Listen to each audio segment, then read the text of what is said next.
18ാമത് ലോക്സഭാ തെരഞ്ഞെടുപ്പിലെ ആദ്യഘട്ട വോട്ടെടുപ്പ് രാജ്യത്ത് പുരോഗമിക്കുകയാണ്. 21 സംസ്ഥാനങ്ങളിലാണ് ഇന്ന് വോട്ടെടുപ്പ് നടക്കുന്നത്. അതിൽ തമിഴ്നാട്ടിലെ മുഴുവൻ സീറ്റുകളുണ്ട്. ഇതിനോടൊപ്പം തന്നെ ഉത്തർപ്രദേശിലെ 8 മണ്ഡലങ്ങളും ഉൾപ്പെട്ടിട്ടുണ്ട്. ഈ 8 മണ്ഡലങ്ങളിൽ ഒന്നായ മുസഫർ നഗർ മണ്ഡലത്തിലാണ് ഇപ്പോൾ നമ്മളുള്ളത്. മുസഫർ നഗറിലെ ഒരു പോളിംഗ് ബൂത്തിന് മുന്നിലാണുള്ളത്. മുസഫർ നഗറിന് രാഷ്ട്രീയമായും സാമൂഹ്യമായും ഒരു പ്രാധാന്യമുണ്ട്. പ്രത്യേകിച്ചും സഞ്ജീവ് കുമാർ ബലിയാൻ എന്ന കേന്ദ്രമന്ത്രിയാണ് ഇവിടെ BJP സ്ഥാനാർത്ഥിയെ മത്സരിക്കുന്നത്.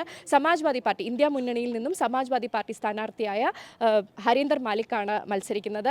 കഴിഞ്ഞ രണ്ട് തവണയും സഞ്ജീവ് കുമാർ ബലിയാൻ തന്നെയാണ് ഈ മുസഫർ നഗറിൽ നിന്നും വിജയിച്ചത്. തൊട്ട് പിന്നാലെ അന്ന് ഉണ്ടായിരുന്നത് RLD സ്ഥാനാർത്ഥിയായിരുന്നു. മുൻ തെരഞ്ഞെടുപ്പിൽ RLD സ്ഥാനാർത്ഥി അജിത് സിംഗ് ആയിരുന്നു. സഞ്ജീവ് കുമാർ ഏകദേശം 50% വോട്ട് നേടിയപ്പോൾ അത്ര തന്നെ ഒരു വളരെ ചെറിയ വ്യത്യാസത്തിലാണ് RLD സ്ഥാനാർത്ഥി രണ്ടാമതെത്തിയത്. അപ്പോൾ ആ RLD ഇത്തവണ BJPയെ പിന്തുണയ്ക്കുന്നു, NDAയ്ക്കൊപ്പം നിൽക്കുന്നു എന്നുള്ളത് സഞ്ജീവ് കുമാർ ബലിയാന് വലിയ പ്രതീക്ഷ നൽകുന്ന ഒരു കാര്യമാണ്. വലിയ ഭൂരിപക്ഷത്തിൽ തന്നെ ഒരു പക്ഷേ വിജയിക്കാൻ കഴിയുമെന്ന പ്രതീക്ഷ BJP ക്യാമ്പുകളിൽ ഉണ്ട്. അതേസമയം മികച്ച രീതിയിലുള്ള പ്രചാരണമൊക്കെയായി തന്നെ ഹരീന്ദർ മാലിക് ഉൾപ്പെടെയുള്ള സ്ഥാനാർത്ഥികളും രംഗത്തുണ്ട്. ബാസ്പ സ്ഥാനാർത്ഥിയായി പ്രതാപ് സിംഗ് ആണ് മത്സരിക്കുന്നത്. എന്തായാലും മുസഫർ നഗറിലടക്കം ഉത്തർപ്രദേശിലെ 8 മണ്ഡലങ്ങളിലും ഇന്ന് വോട്ടെടുപ്പ് ശാന്തമായി തന്നെ പുരോഗമിക്കുകയാണ്.